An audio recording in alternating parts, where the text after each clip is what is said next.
ஜெபிப்போம். பரமண்டலங்களில் இருக்கிற எங்கள் பிதாவே, உம்முடைய நாமம் மகிமைப்படுவதாக.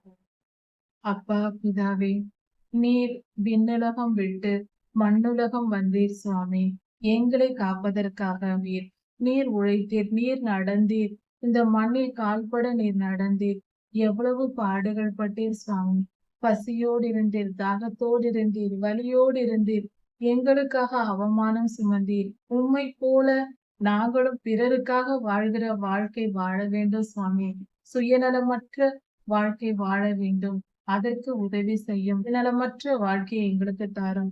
தெளிந்த புத்தியையும் ஞானத்தையும் உணர்வையும் எங்களுக்கு தந்தரலும். சுயநலத்தை எங்களிடத்திலிருந்து எடுத்து போடும். உமக்கு பிரியமான வழிகளில் வழி நடத்தும். ராஜாதி ராஜா இயேசுவின் நாமத்தினால் பிதாவே, ஆமீன். மாரநாதா.